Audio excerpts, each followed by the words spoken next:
So yeah, so I'm going to just highlight some patches that I really love. I had 2 days with this machine. I was really sick actually. I had a fever. And, unfortunately, the timing worked out that I had this when I was kind of down and out. But the good part of it was I was in this kind of like weird, you know, trippy kind of hallucinogenic fever headspace. And this thing sounded so damn good that it kind of took me into a whole journey. So I had enough energy to kind of write down the patches that I really liked and what kind of turned me on. So I'm going to improvise a little bit, and that's really the beauty of this machine, is that chances are it will kind of feed me some sonic goodness and allow me to think of some cool things to play. So let's all keep our fingers crossed for that and begin playing with this first combination. Quiet there, my friend.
Improvisation leads me to my next point, which is that, you know, as a musician, we really depend on our instruments to kind of provide us with the inspiration. What a concept, right?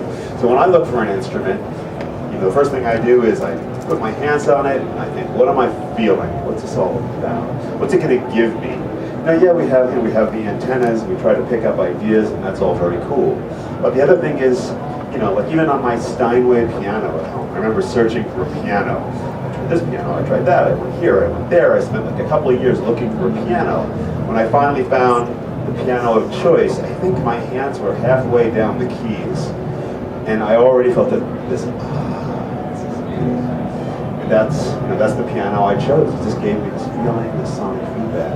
And with an instrument like this, Korg has always been amazing at not only building these kind of high-tech, really great technology instruments, but also with the soundware.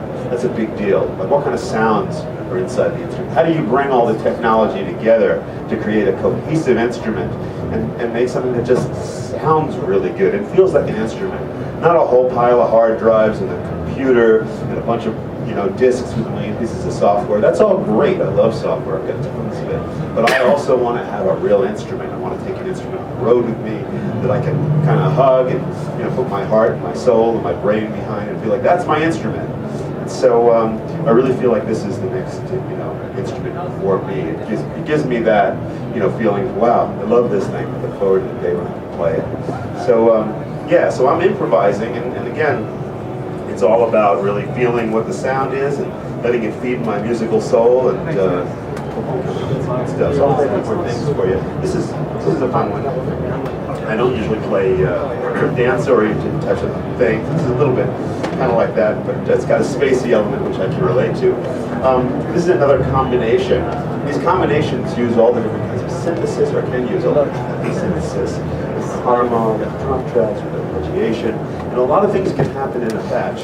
So here's an example of a very cool split. Check this out.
So, it's another sound that really kind of turned me on. Here we go.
So it's always nice to have, all the extra little schmutzy stuff that happens. You can press a key and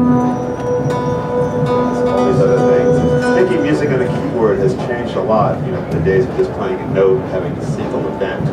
And on something like a Kronos, you get all these really, really cool things to happen, which to me is, is really, really interesting. Controlling more of the sonic domain than just striking a single note. So here's another one that I really love. This is cool. Check it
everyone else is in the room.